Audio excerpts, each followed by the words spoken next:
దేవునికి స్తోత్రం, దేవునికి మహిమ కలుగును గాక.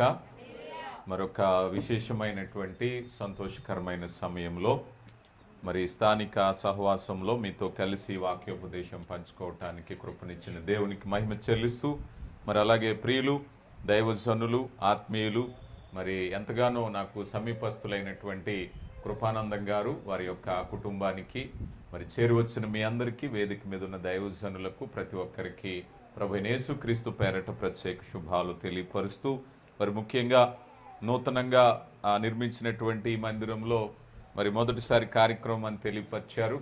దేవుడు సరిహద్దులను విశాలపరచునుగాక.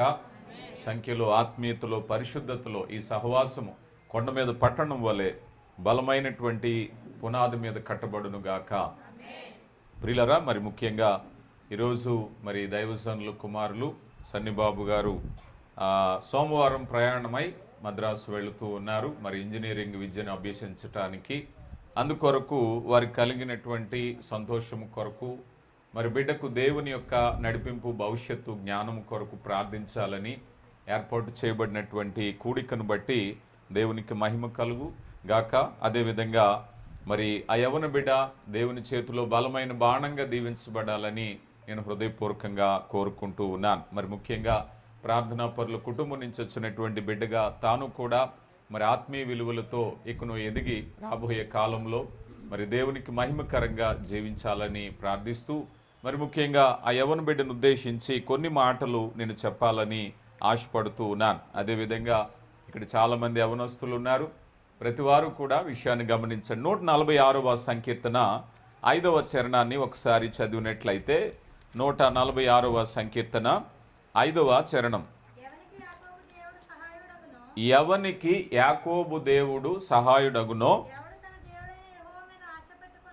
ఎవడు తన దేవుడైన యెహోవా మీద ఆశ పెట్టుకొనునో వాడు ధన్యుడు. ప్రియులారా, గమనించండి, ఈ మాట మనం చాలా జాగ్రత్తగా గమనించినట్లయితే, దేవుని మీద ఆశ పెట్టుకున్న జీవితం ఈరోజు మనిషి జీవితంలో అత్యంత చీకటి గల రాత్రిని కూడా దాటించగలిగింది ఆశ అన్నారు.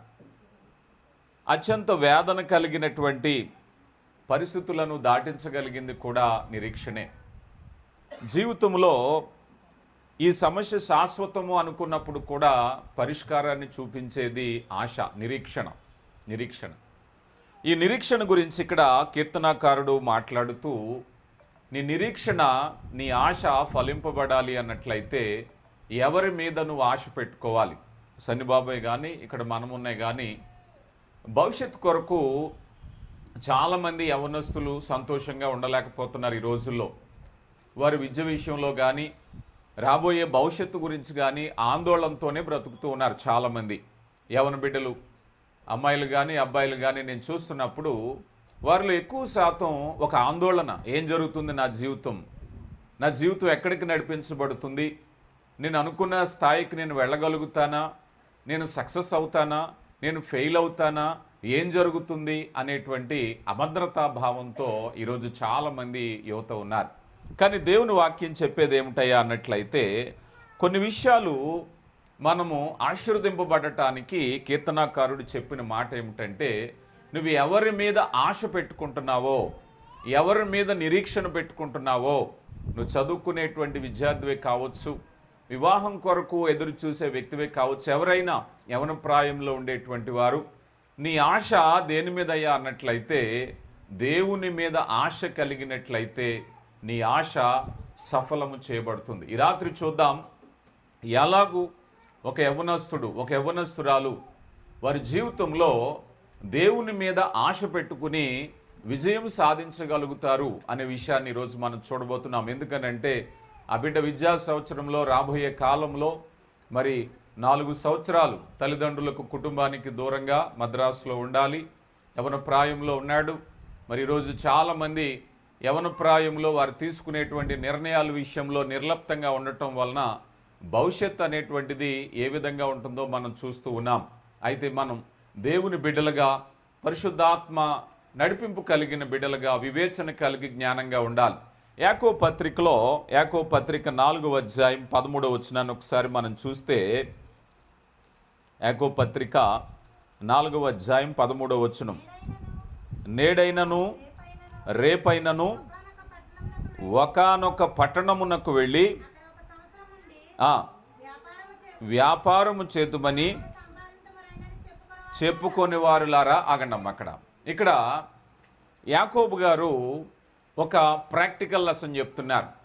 ఏదైనా ఒక ప్లాన్, ఏదైనా ఒక పథకం, అలాగని ఇక్కడ ఈ వాక్య భాగంలోనే అంటున్నారు, నేడైనను రేపైనను ఒక పట్టణమునకు వెళ్ళి వ్యాపారము చేతుమని చెప్పుకొని వారులారా అని అంటే, అలా చేయటం తప్ప అంటే తప్పేమీ కాదు.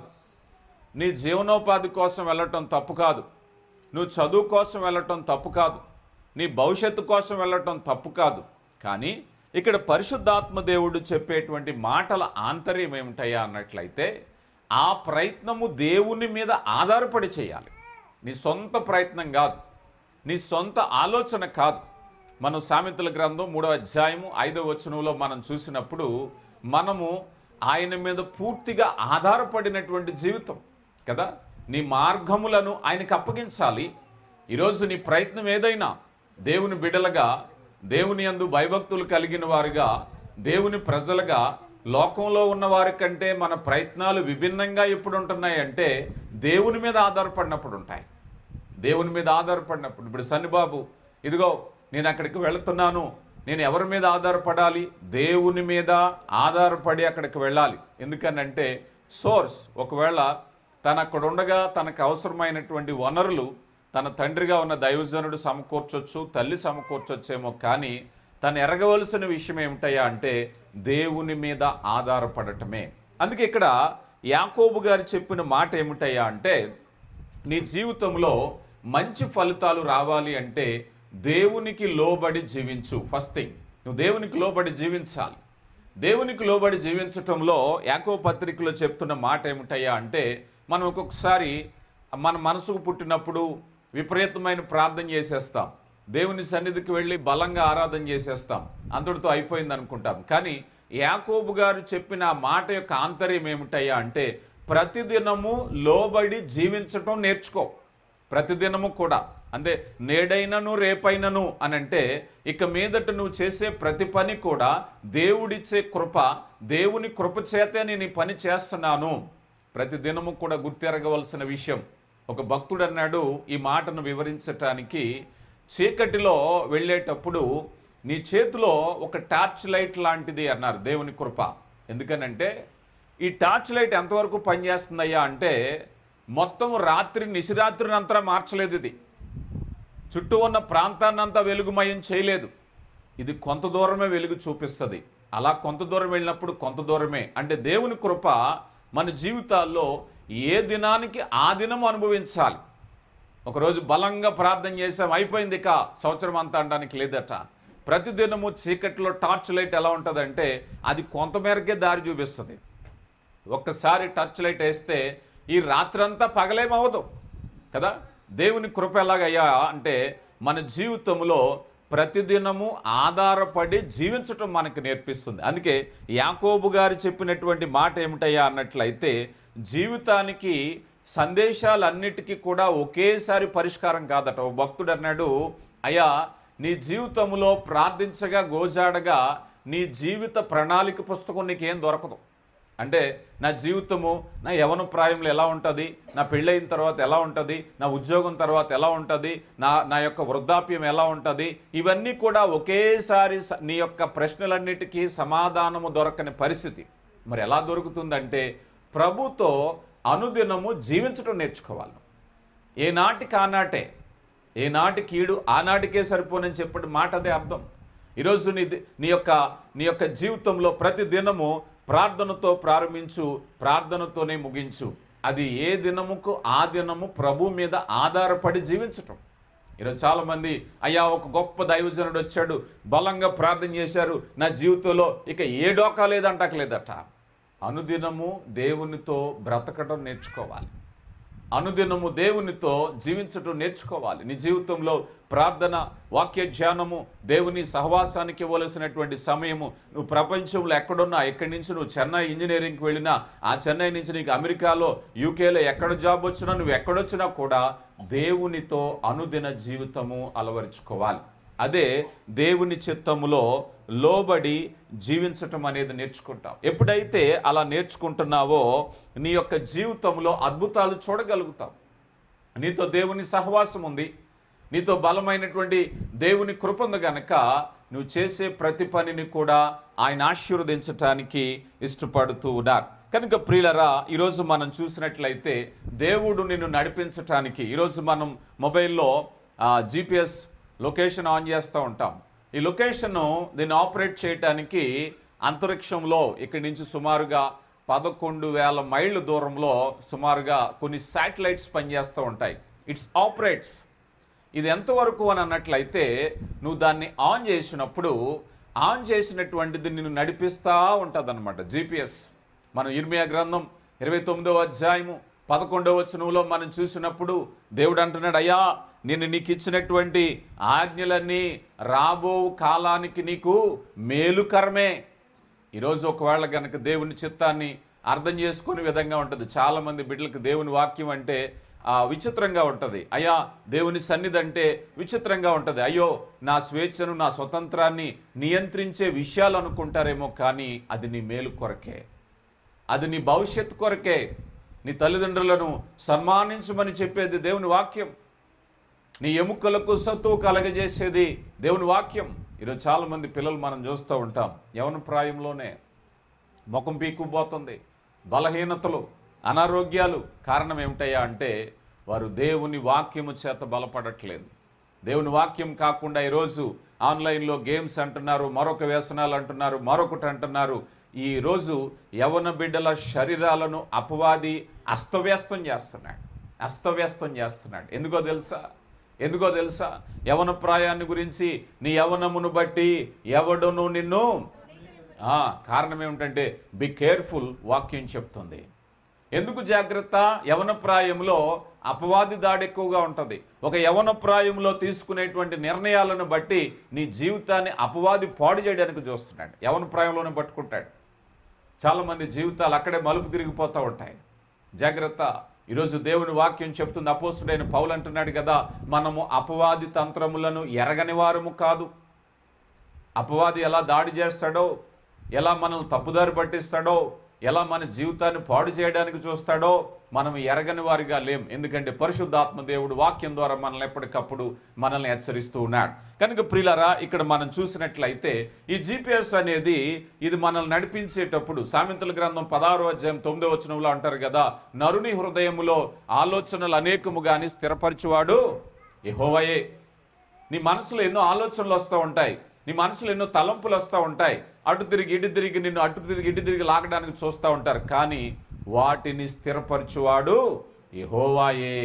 ప్రియులారా గమనించండి, నీ దేవుడు నీ ఆలోచన స్థిరపరచాలి అంటే, నీ విద్యా సంవత్సరంలో మంచి మార్కులతో నువ్వు ఉత్తీర్ణత సాధించాలి అని అంటే, నువ్వు మెరుగైన స్థితిలో ఉండాలన్నట్లయితే వాటిని స్థిరపరచువాడు ఆయనే. కొన్నిసార్లు మనం తొట్టిల్లిపోతూ ఉంటాం. GPS లేకుండా మనం ప్రయాణం చేసామనుకోండి, ఈరోజు మనం ఎక్కడికి వెళ్ళినా సరే, నేను ఎక్కువ ప్రయాణం చేస్తూ ఉంటాను. స్వదేశంలో కానీ విదేశంలో నాకు ఎక్కువ అలవాటు. ఒకప్పుడు చాలా ఇబ్బంది పడే పరిస్థితులు. ఈరోజు GPSలో లొకేషన్ ఆన్ చేసుకున్నాం అనుకోండి, తిన్నగా అక్కడికి తీసుకెళ్ళిపోతుంది. GPS లేదనుకోండి, మన ప్రయత్నాలు ఉంటాయన్నమాట. ఇక్కడి నుంచి ఇలా వెళ్ళమంటాడు. అక్కడికి వెళ్ళాక ఏమండి పలానా అడ్రస్ అంటే, అరే ఇలాగ ఎందుకు వచ్చారండి, మీరు చాలా ముందుకు వచ్చారు, వెనక్కి వెళ్ళండి మళ్ళీ అంటాడు ఆయన. మన ప్రయాణం, మన పాటలు ఎలాగ ఉంటాయో మనకు తెలుసు. GPSతో ప్రయాణం అంటే యేసయ్యని చేయబట్టుకున్నట్టే. మద్రాసులో నువ్వు ఉండే దినాల్లో ఇదిగో ప్రభు కృప నీతో ఉండాలి అంటే యేసయ్య చేయబట్టుకో. మనుషుల మీద ఆధారపడవద్దు, మనుషుల సలహాలు తీసుకోవద్దు, స్నేహితుల సలహాలు తీసుకోవద్దు. యేసయ్యా నేను నడిపించయ్యా, ఇదిగో నేను 4 సంవత్సరాలు ఇంజనీరింగ్ కోర్సుకు నేను వెళ్తున్నానయ్యా, ప్రతి దినము నన్ను నడిపించాలి, నా విద్యలో నువ్వు తోడుగా ఉండాలి, నా వసతిలో నువ్వు తోడుగా ఉండాలి, నా ప్రయాణాల్లో తోడుగా ఉండాలి, దుష్టు నుంచి కాపాడడానికి నన్ను తోడుగా ఉండాలి. ఎప్పుడైతే దేవుని తోడు నీకున్నదన్నట్లయితే దేవుడిని బలపరుస్తారు. ప్రియులారా గమనించండి, అందుకే వాక్యంలో యవ్వనులు తప్పక తొట్టిల్లుదురు అంటారు. చాలామంది వచ్చిన పొరపాటుగా అర్థం చేసుకుంటూ ఉంటారు. యవ్వనులు తొట్టిల్లుదురు అనే మాటలు యెషయా గ్రంథకర్త చెప్పినటువంటి ఆ మాటలు చూస్తే పాపం చేస్తారని కాదు. ఆ పై వచనం కింద వచనం చూస్తే నీ బలం గురించి మాట్లాడతారు. నీ బలము యెహోవా కొరకు ఎదురు చూసేవారు ఆ ప్రాసలో మాట్లాడేటప్పుడు మాట్లాడతారంటే యవ్వనులు తొట్టిల్లడం కాదు, యవ్వనులు అలిసిపోతారు అని. యవ్వనులు వారు ఏం చేస్తారయ్యా అంటే, ఇబ్రూ తర్జుమాలో ఉన్న మాట ఏమిటంటే తప్పక తొట్టిల్లుదురు కాదు, అలిసిపోతారు అని. నువ్వు అలిసిపోయిన వేళ నీకు దేవుడే సహాయకుడు. నువ్వు ఒకవేళ కనుక అలిసిపోయావా, బలహీనపడ్డావా, చెడు స్నేహితులు ప్రతిరోజు గోజాడుతున్నారా, తప్పు మార్గాలకు ప్రేరేపిస్తున్నారా, మనశ్శాంతి లేకుండా చేస్తున్నారా, అలిసిపోయాను అనుకుంటున్నావా, యెహోవా కొరకు ఎదురు చూసేవారు ఎప్పటికీ నువ్వు అలిసిపోవు. బలమైనటువంటి సాధనంగా ఆయన నడిపించటానికి ఇష్టపడుతూ ఉన్నారు. కనుక ప్రియులరా, దేవుని చిత్తాన్ని ఎప్పుడైతే నువ్వు ఆధారపడుతున్నావో నువ్వు ఒక ధన్యుడివి. నువ్వు ఒంటరివి కాదు. నువ్వు ఎక్కడికి వెళ్ళినా కూడా, నువ్వు మద్రాసు వెళ్ళినా, మరో చోటకు వెళ్ళినా, ఎక్కడికి వెళ్ళినా కూడా దేవుని కృప నీతో ఉంది. అయ్యా, అంతరిక్షానికి వెళ్ళిపోయినా నువ్వు అక్కడ ఉన్నావు అంటున్నాడు కీర్తనకారుడు కదా. భూదిగంతాలకు వెళ్ళిపోయినా, సముద్ర దిగంతాలకు వెళ్ళిపోయినా, ఎక్కడికి వెళ్ళినా నువ్వు అక్కడ ఉన్నావయ్యా. నీ కృపను విడిచి నేను ఎక్కడికి పోలేను. కనుక దేవుని సన్నిధి నీకు ఎక్కడికి వెళ్ళినా తోడుగా వస్తుంది. 34వ సంకీర్తన 4వ చరణాన్ని కూడా ఒకసారి మనం చూస్తే, నేను యెహోవా యొద్ద ఆయన నాకు ఉత్తరమిచ్చెను, కలిగిన భయములన్నిటిలో నుండి. చూడండి, ఒకవేళ నీ జీవితంలో ఏదైనా ఒక ఆబ్స్టికల్, ఏదైనా ఒక ఇబ్బంది వచ్చినప్పుడు ప్రభు యొక్క కృప ఎలా పనిచేస్తుందయ్యా అంటే, నీకున్న భయాలన్నిటిలో నుంచి లేవనెత్తడానికి బైబిల్ గ్రంథంలో దావీదు మొదలుకుని పేతురు వరకు చాలామంది జీవితాలు తొట్టిల్లిపోయిన జీవితాలు. కానీ దేవుడు నిన్ను ఎలా ఉండాలని కోరుకుంటాడంటే, ఎప్పుడూ పడిపోయిన స్థితిలో ఉండాలని కోరుకోడు. ఆయన మరలా నిన్ను నూతనపరచడానికి ఇష్టపడతాడు. ఒకవేళ గనక నువ్వు బలహీనపడ్డావా, నిన్ను బలపరచాడు. పేతురు, అయ్యా ప్రభుని ఎరగని అన్నారు. కానీ ప్రభు ఉద్దేశం ఏమిటంటే, నువ్వు అలా ఉండిపోవడం నాకు ఇష్టం లేదు, మరలా నువ్వు లేవనెత్తాలి. పేతురుని లేవనెత్తినటువంటి ప్రభు సహాయం నీకు ఉన్నట్లయితే, ఆయన చెయ్యి నిన్ను పట్టుకున్నట్లయితే, నీ పరీక్షల్లో మంచి విజయం, నీ పరీక్షల్లో మంచి విజయం సాధించగలుగుతావు. మంచి ఉత్తీర్ణత నువ్వు సాధించగలుగుతావు. నీ ప్రయత్నాల్లో ఆయన నిన్ను కింద ఉంచడానికి ఎట్టి పరిస్థితుల్లో కూడా ఇష్టపడడు. ఆయన చేయి పట్టుకున్నప్పుడు, ఎప్పుడైతే నువ్వు ప్రభుతో అనుదినము జీవించటము నువ్వు నేర్చుకున్నావో, మంచి ఫలితాలను ఇవ్వటానికి ప్రభు ఇష్టపడుతూ ఉంటారు. కనుక ప్రియులారా, దేవుని కృపను బట్టి దేవుని యొక్క చిత్తాన్ని నెరవేర్చటం అనేది నీ లక్ష్యంగా ఎప్పుడైతే ఉందో, ప్రభువా నీ చిత్తం నా జీవితంలో జరగాలయ్యా, నేను ఎక్కడున్నప్పటికీ నీకు మహిమ తెచ్చే బిడ్డగా ఉండాలయ్యా, ఇదిగో నీకు ఘనతగా నేను ఉండాలయ్యా అని ఎప్పుడైతే నువ్వు తీర్మానించుకున్నావో, అలనాడు యోసేపుని తీసుకెళ్ళి ఎక్కడో ఐగుప్తులో పెట్టేశారు. ఐగుప్తులో పెట్టేస్తే, ఇదిగో నాన్నవారు లేరు, తల్లిదండ్రులు లేరు, మరొకరు లేరు, ఎవరో లేరు. కానీ ఇదిగో శోధన వచ్చింది. పోతిఫరు భార్య. అప్పుడు యోసేపు ఒక చక్కని మాట అంటాడు. ఏమిటంటే, నా దేవుని కన్నుల ఎదుట నేను ఈ దుష్కార్యము, ఇక నా తల్లిదండ్రులు లేకపోవచ్చు కానీ నా దేవుడు నన్ను చూస్తున్నాడు. ఇదిగో నా ఊళ్ళో వాళ్ళు లేరు, నా బంధువులు లేరు, నా ఎరిగిన వాళ్ళు లేరు, ఎవరో లేరు, కానీ నా దేవుని కన్నులు. ఎంత జ్ఞానంగా మాట్లాడతాడో యోసేపు. ఎందుకంటే నా దేవుని కన్నుల ఎదుట ఈ దుష్కార్యము నేను చేయను. ఎవరు లేరనుకున్నావేమో, నా దేవుడు ఉన్నాడు, ఆయన కన్నులు ఉన్నాయి. నువ్వెక్కడున్నప్పటికీ కూడా ఓ యవ్వనుడా, ఆయన యొక్క కృప ఉన్నది. అందుకని యథార్థమైన జీవితమే నీకు అభివృద్ధికి కారణం. అందుకే చూడండి, యోసేపు జీవితంలో కష్టాలు వచ్చినా, నిందలు వచ్చినా, బానిస బ్రతుకు బరికినా, ఒకవేళ నేరస్తుడు అనిపించుకున్నా, విడవనటువంటిది ఏమిటంటే యథార్థత. ఈరోజు చాలామంది అనుకుంటారు హార్డ్ వర్క్ అనే అనుకుంటారు. హార్డ్ వర్క్తో పాటు యథార్థత లేకపోతే మనిషి అభివృద్ధి చెందలేడు. నీలో యథార్థత ఉన్నప్పుడు మాత్రమే దేవుడు నీ జీవితంలో కార్యం చేస్తాడు. నీ జీవితంలో పవిత్రత ఉన్నప్పుడు మాత్రమే పరిశుద్ధుడైన దేవుడు నీ జీవితంలోకి వచ్చి కార్యం చేస్తాడు. తీతుకు రాసిన పత్రికలో ఓ చక్కని మాట ఉంది, చూద్దాం. తీతుకు రాసిన పత్రిక 2వ అధ్యాయము 11వ వచనాన్ని కూడా మనం చూస్తే, ఏలయనగా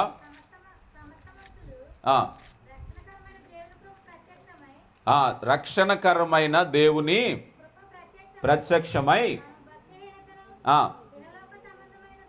దురాశలను విసర్జించి శుభప్రదమైన నిరీక్షణ నిమిత్తము, అనగా మహిమ యొక్క ప్రత్యక్షత కొరకు ఎదురు చూచుచు ఈ లోకములో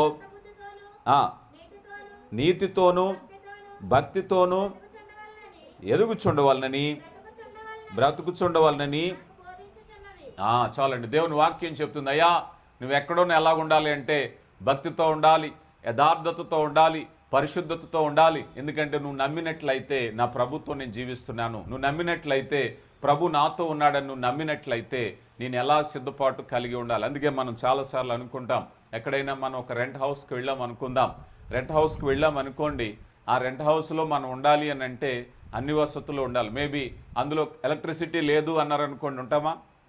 అబ్బాయి ఇందులో వాటర్ ఫెసిలిటీ లేదు అన్నారనుకోండి, ఉంటామా? ఏమండి వాటర్ లీక్ అయిపోతుందంటే ఉంటామా? ఖచ్చితంగా ఉండం. ఎందుకని?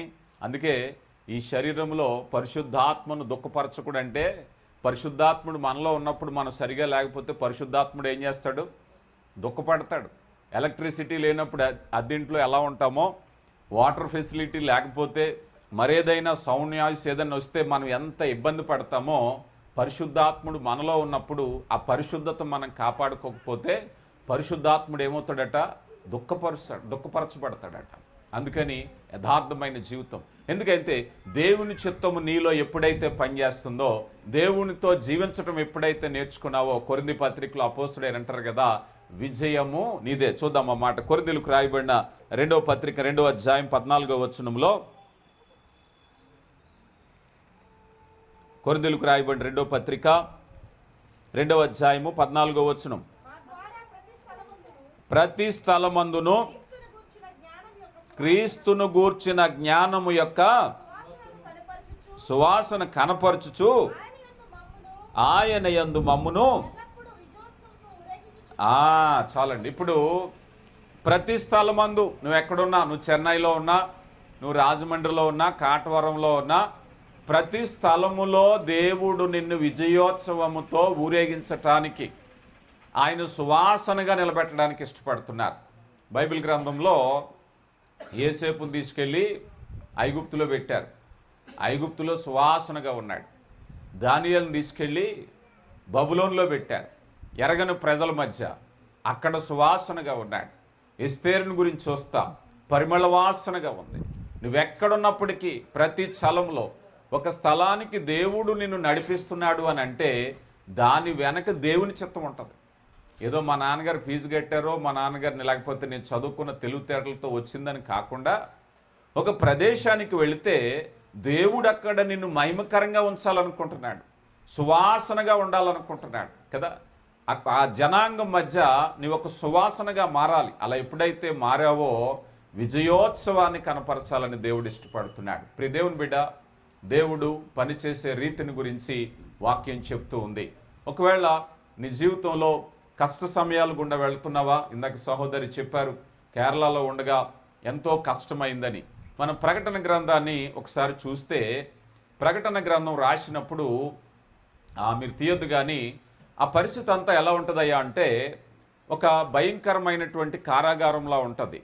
ఒకవైపు ఆ రోజుల్లో రోమ్ రాజ్యపు నియంతలు చాలా బలంగా ఉన్నారు. అలాంటి పరిస్థితుల్లో పద్మాసు ద్వీపంలో నుంచి ఆ దృశ్యాన్ని చూసి రాసినటువంటి గ్రంథకర్త చివరికి అంటాడు కదా, రాజులకు రాజు అయిన క్రీస్తు ప్రభుని ప్రకటిస్తారు.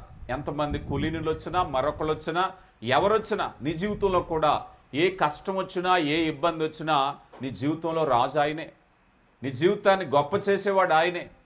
పరిస్థితులు, ఆర్థిక ఇబ్బందులు, మరేదైనా నిన్ను ఆటంకపరిచి, ఇబ్బంది పరిచి, ఆ కష్టకాలం వచ్చిన అపోస్తుడైన పౌలు అంటారు కదా, క్షణమాత్రముండు చులకన శ్రమలు అన్నారు. It's temporary. నిరీక్షణ కలిగిన వారికి ప్రారంభంలో అనుకున్నాం, నువ్వు నిరీక్షణ కలిగి ప్రభు మీద ఆధారపడి ఎవరికి యాకోబు దేవుడు ఆధారమగునో ఈ సమస్యలన్నీ కూడా తొలగిపోతాయి. ఒకప్పుడు దేవుడికి నిన్ను గొప్పగా నిలబెట్టడానికి ఆయన ప్రణాళిక ఉంది. ఆ దృశ్యాన్ని నువ్వు ఇప్పుడే చూడాలి. వచ్చినప్పుడు కాదు, నువ్వు ఇప్పుడే చూడాలి. ప్రభు మీద ఆశ పెట్టుకున్న వ్యక్తిగా, ప్రభువా ఇదిగో నా జీవితంలో ఈ కష్టాలు అనేటువంటివన్నీ కూడా ఇవి అల్పకాలం అని నాకు తెలుసయ్యా, నన్ను నడిపిస్తున్నావు. నా ప్రతి అడుగులో నీ సంకల్పం ఉంది, నా పట్ల నీ కృపందాన్ని నేను నమ్ముతున్నాను అని యాకోబు దేవుని మీద నువ్వు ఆధారపడినట్లయితే రాబోయే కాలంలో దేవుడు నిన్ను గొప్ప చేసేటటువంటి వాడు. సందేహించేటటువంటి వారికి విశ్వాసం ఇచ్చేటటువంటి దేవుడు, పిరికి వారికి ధైర్యాన్ని ఇచ్చే దేవుడు, ఇదిగో భయపడే వారికి సమాధానం ఇచ్చేటటువంటి దేవుడు, ఈరోజు ఓడిపోయే వారికి విజయాన్ని ఇచ్చేటటువంటి దేవుడు. అలాంటి దేవుని కలిగి ఆ యాకోబు దేవుని మీద ఆధారపడి గనుక నువ్వు వెళ్ళినట్లయితే గొప్ప కార్యాన్ని నువ్వు చూడగలుగుతావు. ప్రియులారా, అలాగే దేవుని కృపను బట్టి ద్వితీయోపదేశకాండంలో ఒక మాట ఉంది. రండి, ద్వితీయోపదేశకాండము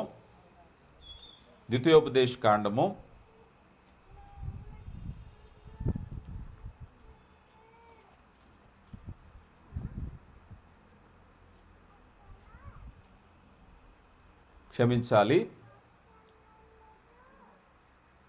దశలోనికి మొదటి పత్రిక 5వ అధ్యాయం 22లోకి వద్దాం. క్షమించాలి, ముందు చదివేద్దాం. ద్వితీయోపదేశకాండం 6వ అధ్యాయము, ద్వితీయోపదేశకాండం 6వ అధ్యాయము 3 నుంచి మనం చూస్తే 6వ అధ్యాయం 3వ వచనం. కాబట్టి ఇశ్రాయేలు నీ పితరుల దేవుడైన నీతో చెప్పిన ప్రకారము పాలు తేనెలు ప్రవహించు దేశములో మేలు కలిగి అభివృద్ధి నొందునట్లు వాటిని విని అనుసరించి నడుచుకొనవలెను. వినుము, మన దేవుడైన యెహోవా నీ పూర్ణ హృదయముతో, నీ పూర్ణ ఆత్మతో, పూర్ణ శక్తితో. చాలండి. ఇప్పుడు పాలు తేనెలు ప్రవహించు దేశం, ప్రతి వారి జీవితంలో ఒక నిరీక్షణ ఉంటుంది. నా జీవితము, నా ఉద్యోగము, నా కుటుంబము, నా భవిష్యత్ అని. ఇప్పుడు అపవాది ఏం చేస్తాడంటే, అక్కడ దిగు వచనాల్లో కూడా మనం చూస్తే అపవాది ఏదో ఒకలాగా ఆ ప్రయాణాన్ని ఆపడానికి చూస్తాడు. నీ జీవితాన్ని, నీ భవిష్యత్తుని పాడు చేయటం చూడటమే అపవాది పని. మనిషి జీవితంలో టర్నింగ్ పాయింట్ అదే. ఈరోజు చాలామంది ఎంతో కష్టపడి ఎంతో విలువైనటువంటి ఆశలు పెట్టుకుని వెళ్ళి వారి జీవితాల్లో తొట్టిల్లిపోవడానికి గల కారణం దేవుని మీద ఆశ పెట్టుకోకపోవటమే. ఓవర్ కాన్ఫిడెన్స్, నా తెలివితేటలు, నా వివేచన, నా జ్ఞానం. తల్లిదండ్రులకు అవిధేయులైన వారు తయారవుతున్నారు. ఈరోజు రకరకాలైన బలహీనతలు, మనుషులు అనేక వ్యసనాలు పాడైపోతున్నారు. కారణం ఎక్కడో తెలుసా? At the age of young, యవ్వన స్థితిలో జరిగేటువంటి కార్యం. ప్రియులారా, గమనించండి. మనమైతే దేవుని పరిశుద్ధాత్మ నడిపింపగలిగిన వారం కనుక దేవుని వాక్యం మనల్ని హెచ్చరిస్తుంది. అయ్యా, ఇదిగో దేవుని కృపను బట్టి, ఇదిగో పాలు తేనెలు ప్రవహించి దేశానికి దేవుడు నిన్ను నడిపించాలనుకుంటున్నాడు. మర్చిపోవద్దు, దేవుడు నీ కొరకు శ్రేష్టమైన ఆశీర్వాదాలు ఇచ్చారు, మంచి భవిష్యత్తు ఇచ్చారు, వాగ్దానం ఇచ్చారు. అపవాది ఆటంకపరచడానికి ఉంటుందని కూడా హెచ్చరిస్తూ ఉన్నారు. కానీ కొన్నిసార్లు మనం బలహీనపడతాం. ఒకసారి మనం 2000 సంవత్సరంలో ఒక ఈత ఆడేటువంటి ఒక స్త్రీని గురించి మీరు ఎప్పుడైనా విన్నారో లేదో, లారా అనేటువంటి ఒక స్త్రీ. ఆమె చాలా చక్కగా ఆడేది.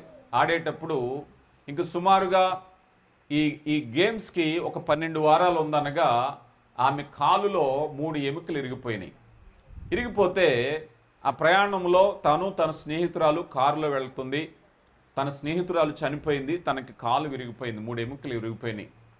ఇక ఆ పోటీకి ఎట్టి పరిస్థితుల్లో కూడా వెళ్ళలేననేటువంటి పరిస్థితుల్లో దుఃఖంలో ఉన్నప్పుడు తన యొక్క సహాయక వైద్యుడిని, తన కోచ్ని పిలిచి ఒక మాట చెప్పింది. అయ్యా, నా పోటీ విషయం ఎలాగున్నప్పటికీ నేను ఆ తర్ఫీదు శిక్షణ పొందుతున్నటువంటి, అభ్యాసం చేస్తున్నటువంటి ఆ ప్రదేశంలో నేను ఎక్కువ సమయం గడపాలి, నన్ను తీసుకుని వెళ్ళండి అంటే ఆమెను బలవంతంగా తీసుకువెళ్ళారు.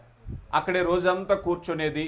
ఆ డాక్టర్ చెప్పాడు, అమ్మా, నువ్వు రోజు అలా చూడటం వల్ల మానసికంగా కృంగిపోతావు.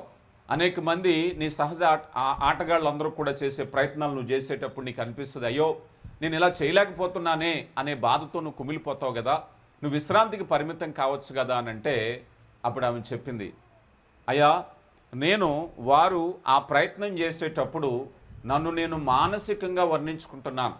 నేను ఇక్కడ ఉండడానికి గల కారణం ఏమిటయ్యా అంటే, వారు డైవ్ చేస్తున్నప్పుడు వారు ఎలా డైవ్ చేస్తున్నారో అనేటువంటిది మానసిక అభ్యాసం చేస్తున్నాను. నేను శారీరకంగా అన్ఫిట్, నేను చేయలేను ఇప్పుడు, కానీ మానసికంగా నేను అభ్యాసం చేస్తూ ఉన్నాను.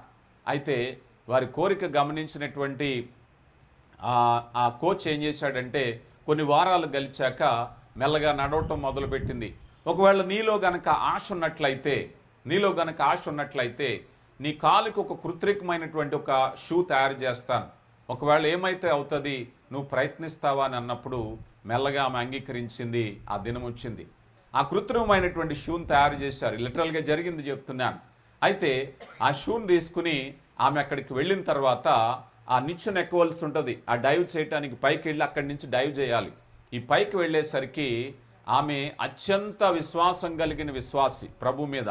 పిలుపులకు రాయబడిన పత్రిక 4వ అధ్యాయము 13వ వచనం ఆమె సాక్ష్యం ఇచ్చింది. ఆ మాట ఒకసారి చదవండి. పిలుపులకు రాయబడిన పత్రిక 4వ అధ్యాయం 13వ వచనం చదువుతున్నారా? నన్ను బలపరుచు వాని యందే సమస్తమును చేయగలను. ఆ మాట చెప్పుకుంది. ఆ షూ తీసి అక్కడ పడేసిందంతే. ఆ ఒక్కసారిగా ఉత్సాహంతో పైకి వెళ్ళింది, డైవ్ చేసింది. తను గోల్డ్ మెడల్ సాధించింది ఆ సంవత్సరం, 2000 సంవత్సరంలో. లారా మీరు చూస్తే తెలుస్తుంది. ఆమెకున్న విశ్వాసం. బయటకు వచ్చిన వెంటనే అడిగారు, ఇదే వచనం చెప్పింది ఆమె. పిలుపులకు రాయబడిన పత్రిక 4వ అధ్యాయం 13వ వచనంలో నన్ను బలపరిచిన వాని అందే. ఈరోజు నిన్ను ఎవరైనా బలహీనపరచడానికి చూస్తున్నట్లయితే నువ్వు అనుకోవాల్సింది ఏంటో తెలుసా? ఇదిగో నన్ను బలపరిచిన వాని అందే. ఎప్పుడైతే దేవుని యందు ఉన్నావో, మనలో కొన్నిసార్లు కొన్ని బలహీనతలు ఉంటాయి. మనం అనుకోవచ్చు, అయ్యా నాకు ఫైనాన్షియల్గా మంచి బ్యాక్గ్రౌండ్ లేదు, అయ్యా నాకు సపోర్ట్ చేసేవాళ్ళు లేరు, ఈరోజు ఇదిగో నాతో ఉన్నవాళ్ళు ఉన్నటువంటి లగ్జరీ లైఫ్ నాకు లేదు అని నువ్వు అనుకున్నట్లయితే వాక్యం చూడు. ఒకసారి మనం లోకాసు వార్త 13వ అధ్యాయంలో ఒక స్త్రీ ఉంటుంది. ఆ చదవద్దు కానీ ఆమె 18 ఏళ్ల నుంచి సరిగా నిలవబడలేనటువంటిది. ఆమె బలహీనురాలు, పైకెత్తి చూడలేనటువంటి పరిస్థితి, నేల మాత్రమే చూస్తుంది. ప్రభు సమీపించారమ్మా, లేచి నిలబడు, ఇదిగో నీ ఎన్ని సంవత్సరాలు బలహీనత ఉన్నప్పటికీ కూడా ప్రభు నిన్ను దర్శించే వేళ నీ జీవితం మారిపోతుంది.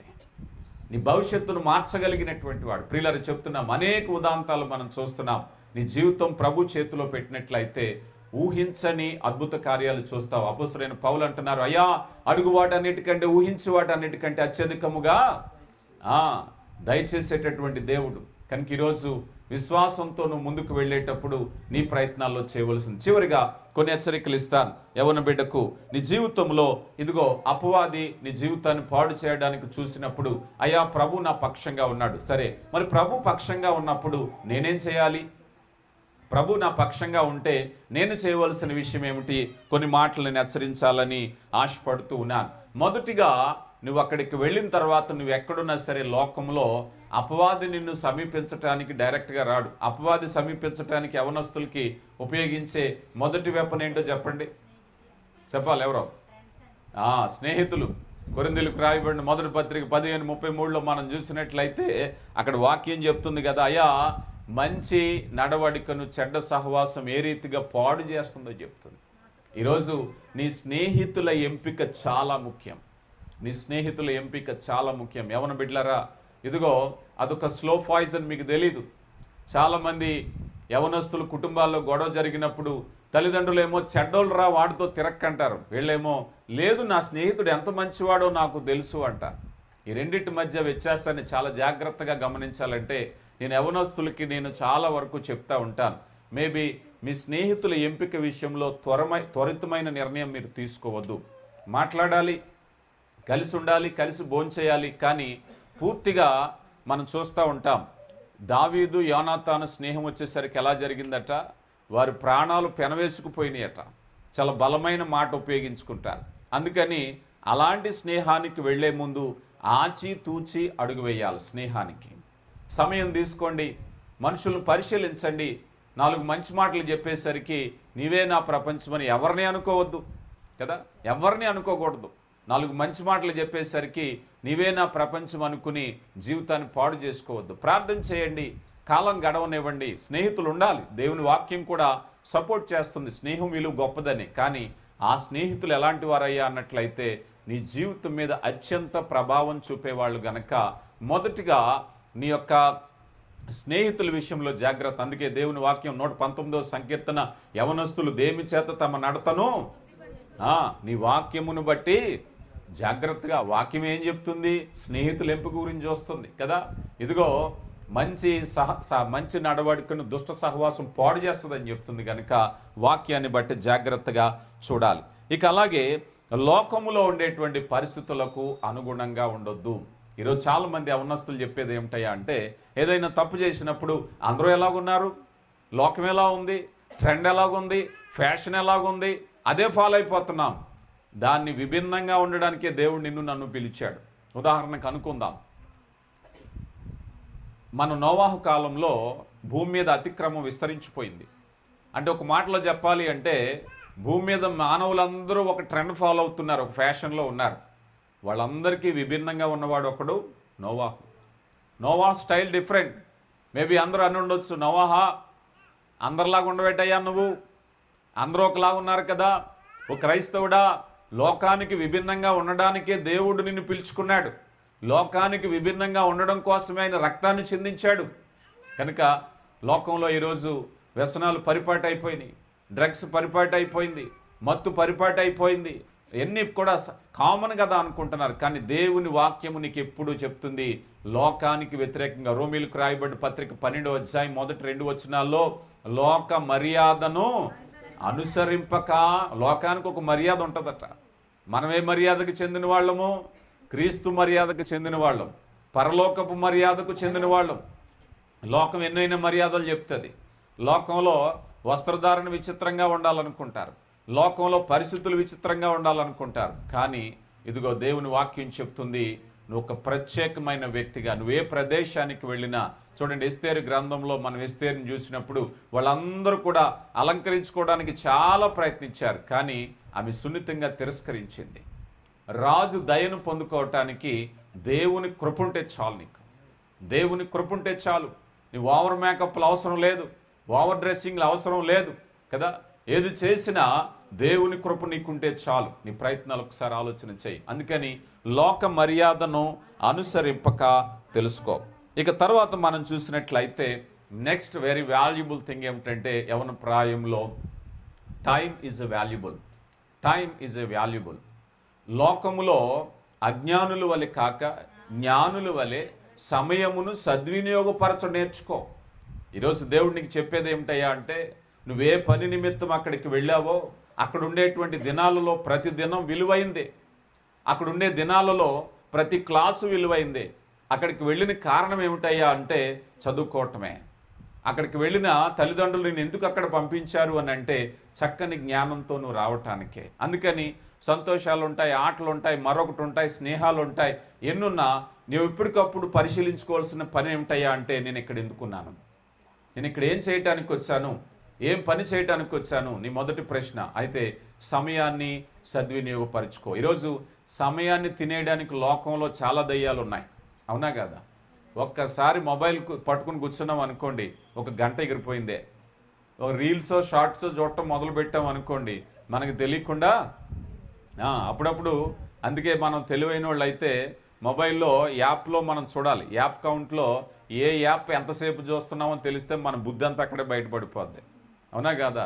ఫేస్బుక్లో ఎంతసేపు, ఇన్స్టాగ్రామ్లో ఎంతసేపు, వాట్సాప్లో ఎంతసేపు, యూట్యూబ్లో ఎంతసేపు, ఆర్డర్ వచ్చేస్తుంది. మనం ఒక వారంలో ఒకసారి చూస్తే అప్పుడు అనిపిస్తుంది ఎంత టైం మనం వృధా చేస్తున్నాము. కాల్కులేట్ చేసి చూపిస్తుంది ప్రతి మొబైల్లో కూడా. యాప్ సెట్టింగ్లోకి వెళ్ళి ఏ మొబైల్ ఎంత యూజ్ చేసామో, ఎంత పర్సెంట్, ఎంత టైం అనేది చూపిస్తూ ఉంటుంది. అప్పుడు మనం అనుకోవాలి, అయ్యో ఇంత సమయం వృధా చేసామా, ఇంత సమయం. ఎందుకనంటే అపవాది యొక్క ప్రయత్నాలు. ఈరోజు ఎంత ప్రయత్నాలు చేస్తున్నారంటే చాలామంది ఆకర్షించడానికి ప్రాణాల మీద తెచ్చుకుంటున్నారు. సెల్ఫీ వీడియోలు తీసుకోవాలి, ఒక అడ్వెంచర్ చేయాలి, ఒక విచిత్రం చేయాలి, అవసరమైతే ప్రాణాలు ఫలంగా పెట్టేస్తున్నారు. ఒకడు వెళ్ళి రైలు కింద ఊరిపోతున్నాడు, ఒక విపరీతమైనటువంటి ప్రవాహాల దగ్గరికి వెళ్ళి తీసుకుని అందులో పడిపోతున్నారు, ప్రాణాలు తీసుకుంటున్నారు.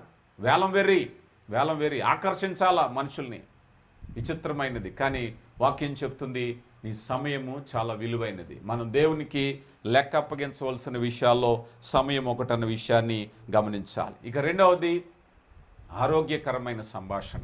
నువ్వెక్కడున్నా కూడా దైవజనుని కుమారుడిగా, దేవుని బిడ్డలుగా, రాజులైన యాజక సమూహంగా మనం ఎప్పుడు కూడా మన సంభాషణ ఆరోగ్యవంతంగా ఉండాలి.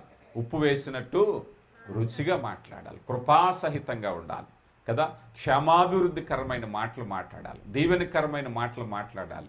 నేను ఈ మధ్య ఒక యూనివర్సిటీకి వెళితే ఆ యూనివర్సిటీలో అక్కడ ఉండేటువంటి యవ్వన విభాగం ఏం చేశారంటే అక్కడ ఒక క్రిస్టియన్ కమ్యూనిటీని తయారు చేశారు. నాకు చాలా సంతోషం అనిపించింది. ఆ యూనివర్సిటీలో అదొక కమ్యూనిటీని వాళ్ళు వెతుక్కున్నారు. ఎక్కడెక్కడ ఇంకా దూర ప్రాంతాల నుంచి వచ్చిన వారు ఎవరెక్కడెక్కడ ఎవరున్నారని చెప్పేసి, అది సెక్యులర్ కాలేజ్, అది అవకాశమే లేదు. కానీ వాళ్ళందరూ కూడా ఒక క్రిస్టియన్ కమ్యూనిటీగా తయారయ్యి వాళ్ళు ఆరాధించుకోవటం, అక్కడ ఉన్న వారికి ఎవరికైనా సువార్త చెప్పటం, అప్పుడప్పుడు అవుట్ రీచ్కి వెళ్ళటం, వాళ్ళలో వచ్చినటువంటి ఆ విధమైన చక్కని ఆలోచన నాకు ఆశ్చర్యం అనిపించింది. వారికి ఎవరు గైడెన్స్ లేరు, వారిని ఎవరు ఆర్గనైజ్ చేయట్లేదు, కానీ వాళ్ళకు వాళ్ళే అలా తయారు చేసుకుని చక్కని సమయాన్ని, ఈరోజు యూత్ అనేసరికి అయ్యా ఇదిగో సమయాన్ని పలానా విషయంలో వృధా చేసిన వాళ్ళని చూసాం, కానీ వాళ్ళైతే దేవుని కృపను బట్టి దేవుని పనికి ఉపయోగించారు. కనుక దేవుని కృపను బట్టి ఇదిగో దేవుడు నీ పట్ల కృప చూపిస్తున్నారు. దైవజనుల కుటుంబం నుంచి వచ్చావు గనక నీ అనుభవాన్ని బట్టి నీ స్నేహితులకు ఏదైనా సువార్త చెప్పటానికి కూడా ప్రయత్నించటానికి అవకాశం ఉంటుంది. కనుక ఆరోగ్యకరమైనటువంటి పనిని చేసుకో. ఇక చివరిగా మనం చూసినట్లయితే నీ హృదయాన్ని ఎప్పటికప్పుడు శుభ్రం చేసుకో. ద మెయిన్ థింగ్, నీ యొక్క హృదయాన్ని శుభ్రం చేసుకోవాలి. ఈరోజు యవనస్తులు వారి శరీరాలు, వారి వస్త్రాల గురించి ఎంతైనా ఖర్చు పెడుతున్నారు, కానీ హృదయాన్ని పట్టించుకోవట్లేదు. హృదయము అన్నిటికంటే మోసకరమైనది అన్నారు. అందులో నుంచి జీవధారలు బయలుదేరతాయట. నువ్వు ఎప్పుడైతే దాన్ని జాగ్రత్తగా చూసుకున్నావో అందులోంచి వచ్చేదే చాలా ముఖ్యమైనది. అయితే హృదయం ఎలా శుద్ధి చేయబడుతుంది? వాక్యమే కదా. ఎబ్రీ గ్రంథకర్త అంటున్నారు, 2 అంచులు గల వాడిగల ఖడ్గము కంటే పదునైనది. అది క్లీన్ చేయాలి అని అంటే చీకటిని, పాపాన్ని దూరం చేయాలి అంటే అప్పుడప్పుడు మనం తెలియకుండానే మన సొసైటీలో ఉన్నప్పుడు చెడ్డ సమాచారాన్ని చూడవలసి వస్తుంది, వినవలసి వస్తూ ఉంటుంది. మనకి తెలియకుండానే అపవాది ఏదో ఒక విధంగా ఆ విషయాన్ని మన హృదయంలో డంప్ చేయడానికి ప్రయత్నిస్తూ ఉంటాడు. దానికి యాంటీడాట్ ఏదైనా ఉందంటే దేవుని వాక్యమే. దేవుని వాక్యానికి ఎక్కువ నువ్వు సమయం ఇచ్చినట్లయితే, నువ్వు వాక్యాన్ని పఠించి ధ్యానించినట్లయితే, ఈ అపవాది ఏదైతే ఇన్సర్ట్ చేయడానికి చూస్తున్నారో అందులో నువ్వు ఎక్కువ వాక్యాన్ని పంపిస్తే, ప్రభువారు అంటారు కదా, నీ హృదయము నిండినదే నీ నోరు పలుకుతుంది, నీ హృదయము నిండినదే నీ తలంపుల్లోకి వస్తుంది, నీ హృదయము నిండినదే నువ్వు చేతల్లోకి వస్తుంది, నీ హృదయము నిండినదే నీ నడతలోకి వస్తుంది. అందుకని హృదయాన్ని వాక్యంతో నింపుకోవటం అంటే శుద్ధీకరించుకోవటమే. ఎప్పటికప్పుడు ప్రభువా ప్రార్థించాలి, వాక్య ధ్యానంలో ఉండాలి. ఇలా ఎప్పుడైతే ఉన్నావో నీ విద్యలో చక్కని సహకారం. మీరు చాలామంది చక్కని చదువుకున్న బిడ్డలే ఏదైనా రకరకాల యాప్స్లో, గేమ్స్లో మనం చూస్తూ ఉన్నాం. ఈ మధ్య ఒక ప్రదేశానికి వెళ్ళాను. ఆ అబ్బాయి చాలా తెలివైన వాడు, మంచి ర్యాంకరు, కానీ ఈరోజు ఏదో ఒక బ్యాడ్ హ్యాబిట్ వచ్చింది. తల్లిదండ్రులు చెప్తూ ఉన్నారు, ఏదో ఫ్రీ ఫైర్ ఏదో ఆడుతున్నాడట ఆ కుర్రాడు. ఈ ఫ్రీ ఫైర్ ఆడటంతో ఎక్కువ సమయం మొబైల్తోనే, ఒకప్పుడు బుక్స్తో ఉన్నటువంటి వాడు ఎక్కడో ఎవడో స్నేహితుడు అంటించాడు, ఇది పట్టుకుని ఇక ఫ్రీ ఫైర్ ఆడడం మొదలుపెట్టాడు. ఇప్పటి వరకు బాగానే చదువుకున్నాడండి, ఇప్పుడు ఇక్కడి నుంచి వచ్చింది బలహీనత. ఏదో గేమ్ రావచ్చు, నీ సమయాన్ని కిల్ చేసేటువంటిది, నీ మనసును పాడు చేసేటువంటిది. ప్రియ దేవుని బిడ్డ, ఈరోజు ఆలోచన చేయి. దేవుని కృపను బట్టి ఒక విలువైనటువంటి ఒక పర్పస్ దేవునికి నీ పట్ల ఉంది. దేవుని పట్ల నీ పట్ల దేవునికి ఒక చిత్తం ఉంది. నేను దేవుడు హెచ్చింపు చేయడానికి ఇష్టపడుతూ ఉన్నారు. నిర్ణయించుకుంటావా, ప్రభువా ఎవనికి యాకోబు దేవుడు ఈ ఆశ్రమే ఉన్నాడు, ఇదిగో నేను నీ మీద ఆధారపడుతున్నానయ్యా, ఎందుకంటే నేను ఆ జీవితంలో విజయం సాధించాలి, నా విద్యలో విజయం సాధించాలి, నన్ను తలగా ఉంచాలనుకున్నావు, నన్ను తోకగా ఉంచమని నాకు నమ్మకం ఉంది అని అన్నట్లయితే ప్రభు చిత్తానికి లోబరుచుకోవాలి. ఈ సమయంలో కేవలం శనిబాబుని బట్టే కాదు, కానీ ఇక్కడ చాలామంది యవ్వన బిడ్డలు ఉన్నారు, చిన్న బిడ్డలు ఉన్నారు, పెద్దవారు ఉన్నారు. మన జీవితంలో అభివృద్ధి సాధించాలి అన్నట్లయితే, దేవుని యందు నిరీక్షణ కలిగినట్లయితే ఆ నిరీక్షణ నిన్ను ఎప్పటికీ సిగ్గుపడనివ్వదు. పిల్లలు గమనించండి. అటు నిరీక్షణ కలిగి బిడ్డ జీవితంలో విలువైనటువంటి మరి ఆ బహుమానం పొందుకోవాలని హృదయపూర్వకంగా కోరుకుంటూ బిడ్డ కొరకు ప్రార్థిస్తున్నాను. బిడ్డకు దేవుడు సంపూర్ణమైన ఆయుష్ను, ఆరోగ్యమును, బలమును, శక్తిని, సుఖజీవనంతో జరుగు సంవత్సరాలు ఇవ్వాలని, అక్కడుండు దినాలన్నిట మరి మంచి జ్ఞానంతో నింపాలని, మరి భద్రత, కాపుదల, సమృద్ధి ఏ కొదువ లేకుండా ఉండాలని, మరి ఆ బిడ్డకు అవసరమైన వనరులను సమకూర్చడానికి మరి దైవజనుల కుటుంబాన్ని కూడా దేవుడు బహుగా ఆశీర్వదించాలని హృదయపూర్వకంగా కోరుకుంటూ ఈ సందేశాన్ని ముగిస్తున్నాను. దేవుడు బహుగా దీవించునుగాక. ఆమేన్.